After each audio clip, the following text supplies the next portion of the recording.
A graça e a paz do Senhor Jesus a todos, amados irmãos e irmãs, seguidores, os que já estão inscritos, os que estão comentando e compartilhando o canal O Caminho para a Salvação de Ari Antunes com outras pessoas, os que estão comentando, passando para outras pessoas.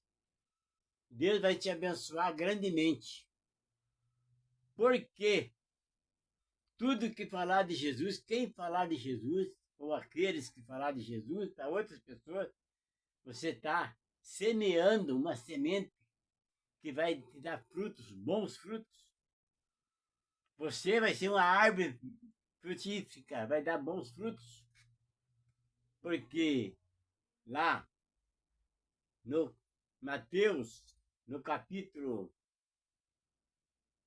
3, no verso 10, está escrito: o machado está posto sobre a raiz das árvores, e toda árvore que não estiver dando bons frutos será cortada e lançada no fogo. Então a árvore que não estiver dando bons frutos será cortada da presença do Senhor. Então não seja esse, irmão. Aproveita essa oportunidade que você tem de estar ouvindo essa mensagem, esses vídeos, fazendo parte desse trabalho, desse projeto, confrontando os pecados. Indica para outros, fala para outras pessoas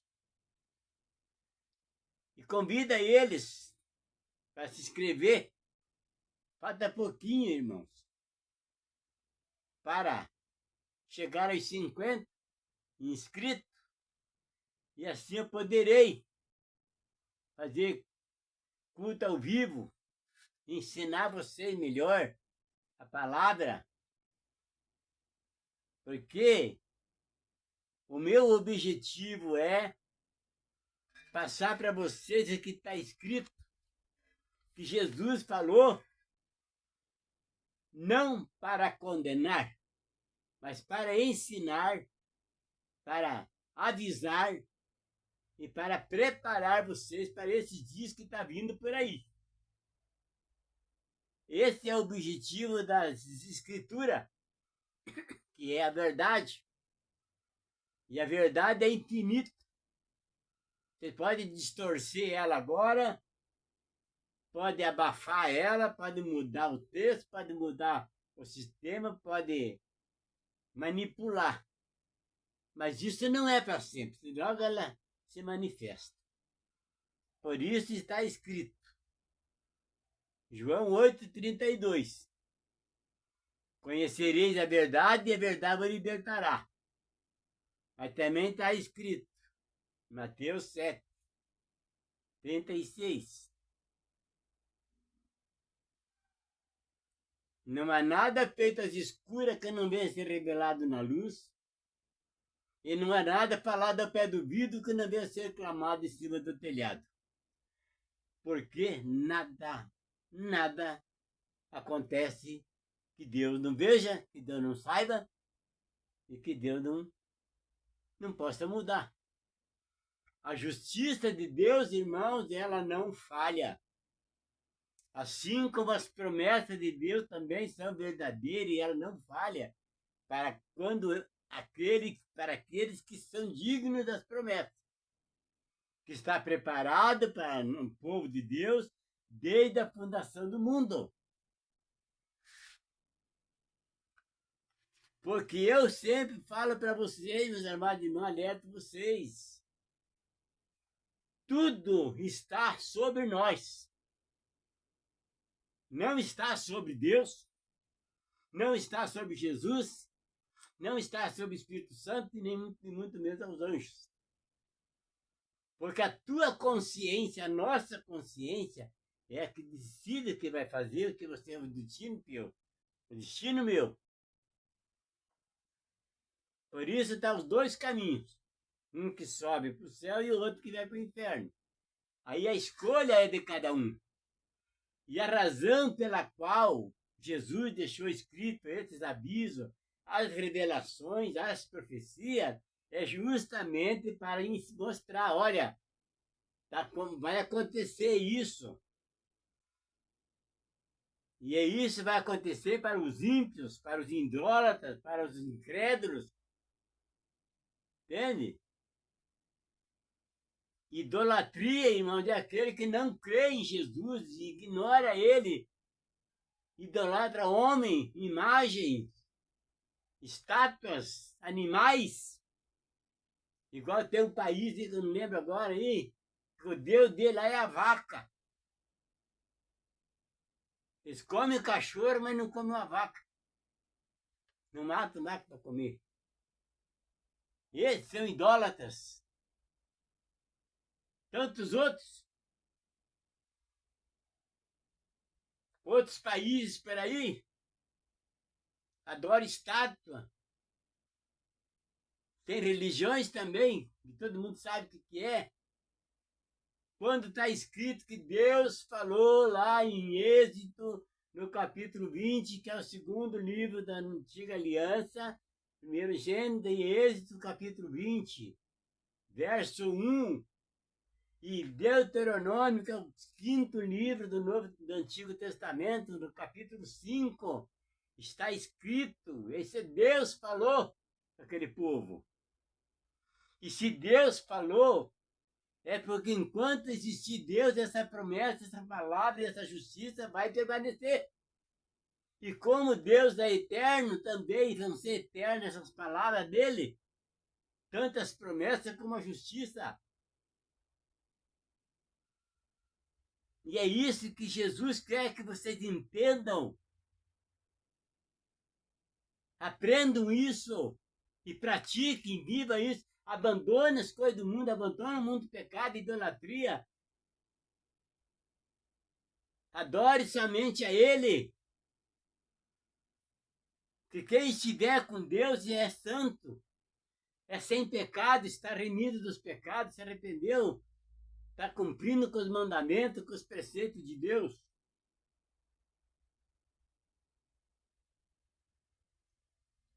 Deus falou assim, ó, eu sou o Senhor teu Deus, que tirei o meu povo da terra do Egito, do Egito, a terra da servidão. Eu sou o Deus Todo-Poderoso. Não farás, e não há outro além de mim, não farás para si imagem e escultura do que está com de Deus, de Jesus, dos que estão em cima no céu, embaixo na terra, e nas águas embaixo da terra. Entendeu? Não fará. Porque eu sou Deus zeloso, que visita a maldade dos pais e dos filhos até a terceira e quarta geração daqueles que me aborrecem. Mas farei, né? Desde até 1000 gerações daqueles que me amam. Vocês viram como é que é? Até a terceira e quarta geração daqueles que me aborrecem vão ser condenados. E ainda ele fala mais. Não tome o santo nome do Senhor Deus em vão, porque ele não terá por inocente quem fizer isso, quem tomar no meio. Então, Deus me livre, pelo amor de Deus, isso é Deus, isso aqui. Isso aí é pecado, irmão. Estão pecando sem conhecer a verdade. Por quê? Porque não estudam a palavra, não oram, vão vivendo segundo aos desejos da carne, o curso do mundo. Hoje eu estava comentando com o pastor, que esteve aqui na minha casa hoje, passamos a tarde conversando a respeito da obra do Senhor, e saiu essa conversa, irmão. Porque a mesma mentalidade dele, o conhecimento dele também tem. Quem não crê em Deus, não pratica a verdade, anda segundo o curso deste mundo. A concupiscência da carne. é forte e contínuo desejo de fazer tudo que é contrário à vontade de Deus, que Deus não determinou. Deus mandou fazer isso, viver desse jeito, estão vivendo do outro jeito. Aí é concupiscência. E a carne é que vai sofrer as consequências. Entenderam? Olha, olha essa palavra, irmãos, esse versículo. Ele me traz para mim uma abrangência das coisas da nossa vida carnal e vida espiritual que eu não posso deixar de falar. Isso faz parte de uma coluna do meu trabalho, do meu ministério, das minhas pregações e dos meus dons de ensinamento. Quem vai viver eternamente, ou no céu ou no inferno, é a alma.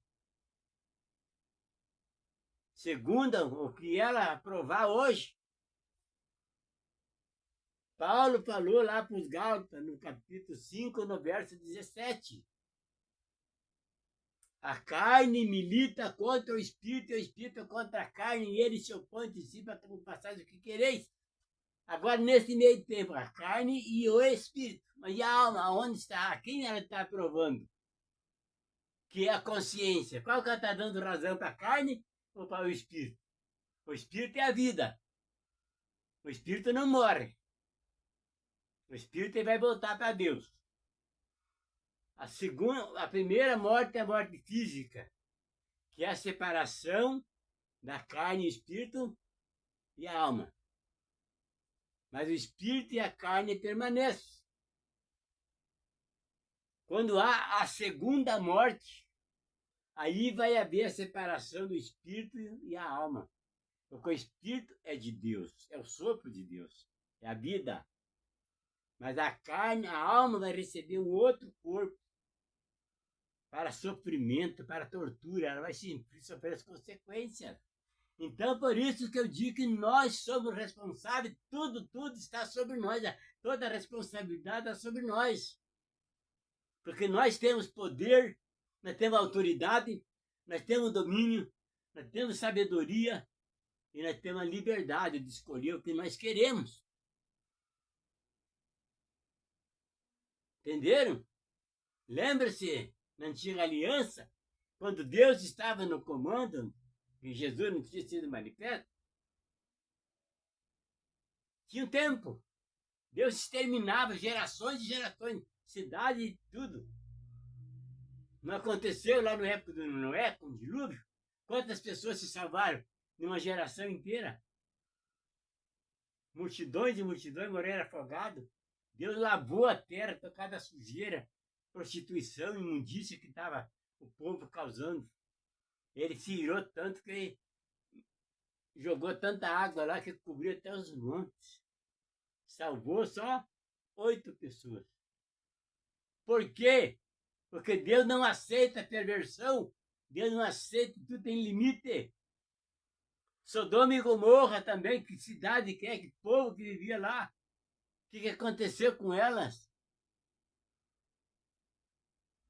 O próprio Israel, Deus permitiu que o rei de Babilônia entrasse e destruísse o templo, roubasse tudo que tinha a acabar por 70 anos. O Israel ficou isolado, ficou desolado. E os israelitas, tudo esse escravo. Por quê? Por causa da rebeldia, a incredulidade, a desobediência.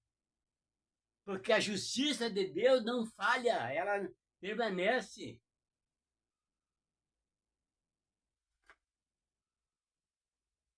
Porque, irmão, lá no deserto, Deus tirou aquele povo lá da escravidão de Faraó, levou para a terra prometida, mas o povo incrédulo, murmuradores, blasfêmios, começaram a se rebelar contra Deus. Deus se irou tanto com aquele povo que ele mandou a terra abrir a boca. 23 mil daqueles homens lá, aquele povo rebelde, foi engolido pela terra. Mas os outros que ficaram prostrados no deserto estão lá até hoje aguardando julgamento. Almas penando. Vocês brincam com as coisas de Deus? Continue brincando.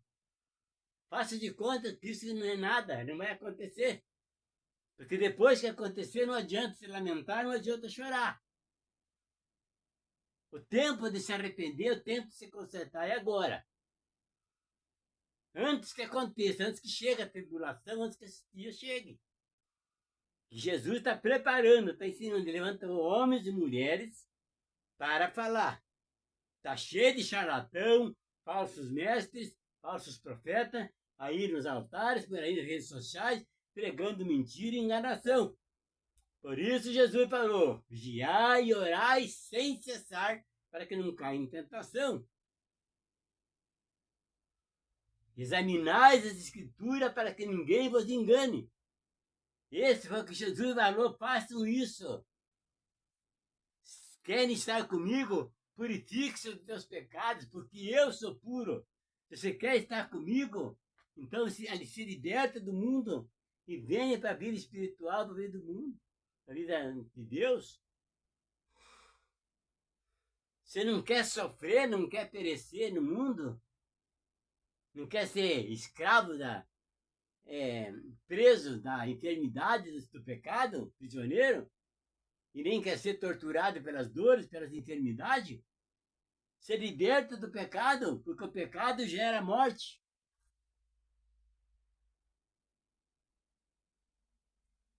E é isso, irmãos, que Jesus não quer. Olha em Mateus 11, 28. Jesus disse, vinde a mim, todos, os que estáis cansados, sobrecarregados e oprimidos, e eu vos aliviarei. Ele está esperando que nós se decidamos. Então, quem tem que decidir, quem tem que tomar atitude, quem tem que mudar, somos nós, não Deus, nem Jesus, nem o Espírito Santo. É nós que temos que seguir os exemplos dele e viver como ele vive. Não querer que eles façam a nossa vontade. Porque isso nunca vai acontecer. Porque eles é sólido, é infinito, é eterno, são verdadeiros. Mentirosos, falsos, traidores, abomináveis, blasfêmios. Esses, o lugar deles é no lago de fogo, já está escrito em Mateus, Mateus também está escrito isso, vários lugares. Olha o que está escrito lá, me deu um branco agora, no capítulo, no versículo, que Jesus falou em Mateus ali, ó. Se o teu olho te faz tropeçar, ou tua mão, ou teu pé, te faz tropeçar, arranca ele e lança para longe de ti, porque é melhor entrar no reino dos céus, coxo, cego, né, um aleijado, porque todo o seu corpo será ser lançado no inferno, no fogo que arde, que queima, ou fogo e enxofre. Você vê, irmãos, que a coisa não é brincadeira. Você veja que a coisa não é brincadeira, irmão. Brincadeira é verdadeira, é sério.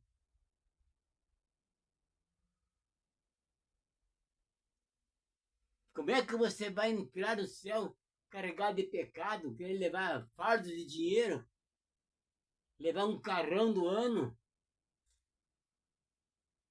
sair daqui no enterro, no meio do povo chorar pelas tuas obras boas que você fez? Falar assim, ainda bem que esse cara foi embora, que agora parou de me encher o saco, para de me perturbar, de criar problema. Será que esse cara vai ter descanso no céu?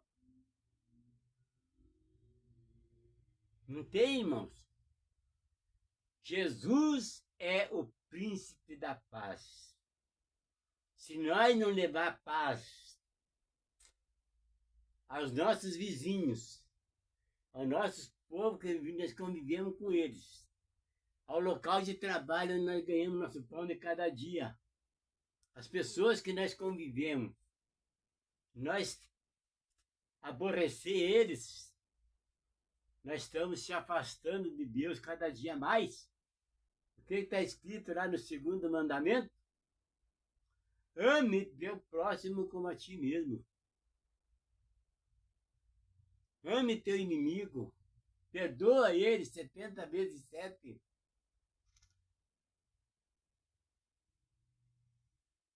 Mandamento, irmão. Ensinamento. Preparação. Aviso. Orientação. Se você não quer aprender, tudo bem. Você já nasceu não sabendo nada. Se você quer continuar analfabeto no Evangelho do Senhor Jesus, continue. Só que você vai sofrer as consequências. Essas pessoas vão sofrer as consequências que praticar isso. Vocês estão entendendo, meus amados irmãos? O porquê que está escrito no Evangelho do Senhor Jesus? Para isso, para preparar, ensinar e orientar. Para que esses dias, quando chegar, vocês não venham sofrer as consequências. As pessoas que estiverem com ele não vão sofrer. Não vão perecer. Porque vai ser triste demais, irmãos. O que vai vir por aí, o que está chegando por aí, vai ser lamentável. É insuportável.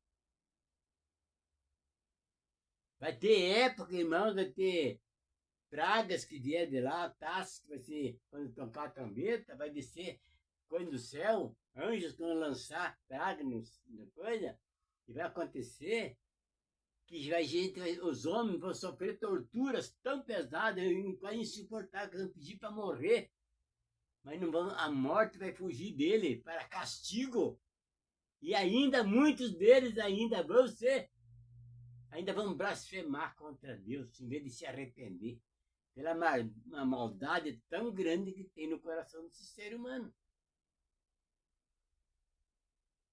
Vocês estão entendendo, meus amados irmãos? A razão pelo qual Jesus me abençoou nesse canal e me mostra todos os dias de madrugada? Você sabe o que é fé, irmão?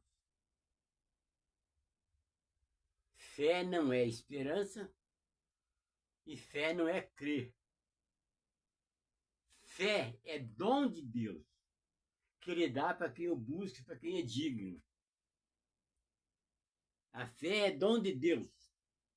Fé é uma força movida por um sentimento que pode trazer à existência algo que ainda não existe. Então vocês vejam bem, irmãos. O que Jesus falou? Se tiveres fé do tamanho de um grão de mostarda, que é na espessura de um bico de caneta, se mandar um monte se arrancar dali, se precipitar no mar, não duvidando, isso vai acontecer. Então você veja que a fé nossa aqui não é nada, não tem fé nenhuma, porque ainda não chegou a hora de Deus distribuir a fé dele para a pessoa, não tem pessoa digna para isso. As igrejas agora não tem mais batismo, não se vê mais batismo, não se vê mais arrependimento, não se vê mais conversão, não se vê mais arrependimento, pessoas se convertendo. Não está se vendo mais, irmão. Isso está tudo a reveria. Por quê? Quem deveria destruir o povo para isso acontecer é o pior de todos, que são os líderes de igreja, pastores, que se dizem pastores, mas não estão exercendo o cargo, não estão pondo em prática aquilo que o cargo exige. Apacentar as ovelhas, alimentar, ensinar, proteger, cuidar delas, buscar as que estão perdidas, curar as que estão doentes. E a desgarrada tornar a trazer. Estou sempre falando isso e bem sendo na minha cabeça essa parte aí. que esses pastores estavam orando de joelho, de madrugada, 3 horas da manhã, e eu tive que parar de orar porque veio essa mensagem para mim, que os pastores de hoje da igreja não são mais pastores, são aranha marrom, que não sai de trás das paredes. Pode estar perecendo uma ovelha lá fora, sair da igreja, ficar lá 1 mês, 2, lá fora da igreja, ele não vai lá ver se está acontecendo alguma coisa, a pessoa, a ovelhinha dele está precisando de alguma coisa, não vai. Não liga, não procura saber como é que está. Fica ali com o traseiro sentado naquele sofá, naquela cadeira, atrás em cima do altar, atrás do público, e não sai dali. Isso é pastor? Só tem nome, porque ele exerceu o cargo e pôr em prática o que o cargo exige. Não está acontecendo isso, irmão. Eu visitei 66 ministérios. Ninguém, pastor nenhum, quer que eu vá dar ensinamento. Eu tenho apostila, palestra para casais, curso para casais de noivo e namorados. Eu tenho curso preparando os jovens. Eu tenho discipulado. Eu tenho estudo bíblico, que é confrontando os pecados. Tudo isso tem curso para obreiros, curso para pastores, tudo dentro da palavra, mas ninguém quer porque não querem responsabilidade. Eles querem ir para a igreja, para ir lá fazer parte do ministério lá, mas são os crentes de mochila. Você quer ficar dependurado nas costas do pastor, quer que o pastor faça tudo. Mas não é assim que funciona, irmão. Jesus falou, quer vir após mim, toma tua cruz e siga-me. Ele não falou para o meu, não fala, se você quer vir comigo, me dá a tua cruz que eu carrego. Ele não falou, pega e segue-me. Se você está doente, está aflito, está angustiado, ele não falou para você ficar no sofá e chamar ele que ele vai lá te atender. Vinde a mim todos que estáis cansados e sobrecarregados, né? Que eu vos aliviarei, mas vem a mim. Porque eu não vou até você, eu já estou aqui no meu lugar. Ide por todo mundo e prega o evangelho a toda criatura. Aquele que crê e for batizado, será sabe que não crê, já está condenado. Porque o mundo está condenado. Então, meus amados irmãos, prestem bem atenção nisso, estudem a palavra, estudem o Novo Testamento em Mateus e Apocalipse, e ele vai te preparar você para os dias que está vindo por aí. Aí, nesse conhecimento que você vai ter da palavra, você vai decidir se você quer ir para o céu ou quer ir para o inferno. Quem vai decidir vai ser você, segundo o teu comportamento, teu modo de viver, tuas obras. Então a responsabilidade está em cada um de nós, não está em cima dele. Deus vai perdoar os meus pecados. Não vai. Você tem que se livrar deles, para que você possa chegar até ele, porque ele é santo. Ele é puro. Por isso está escrito em Amós 3:3. Pode dois andarem juntos se não estiver de acordo? O que quer dizer com isso? Se Jesus é santo, como é que você pode estar cheio de pecado, cheio de demônio e estar junto com Jesus? Não tem como. Porque está escrito lá em 2 Coríntios 6, 14. Não há comunhão nenhuma entre a luz e as trevas, entre Jesus e o maligno. Entre o bem e o mal não há. Entre o ímpio e o incrédulo e o justo. Não tem comunhão nenhuma. E é isso que está escrito. Isso aí, por isso que eu digo, Jesus vai examine. Porque quem vai condenar vocês são vocês mesmos, são nós mesmos, pelas nossas obras. Por isso diz lá em João 14, 47, que no último dia a palavra do Senhor vai revelar, vai condenar no último dia. É a palavra que vai condenar. Porque você vai conhecer a palavra e você não pratica. Aí você vai lembrar. Entenderam? Então fica com vocês essa mensagem. Porque o meu objetivo é alertar vocês, motivar vocês a se preparar para os dias que está vindo aí. Amém? Então, que Deus abençoe a todos e fiquem na paz do Senhor Jesus. Porque Jesus é o príncipe da paz. Não esqueça, João 14,6. Jesus diz: eu sou o caminho, a verdade e a vida. Ninguém vem ao Pai senão por mim. Amém? Deus abençoe a todos.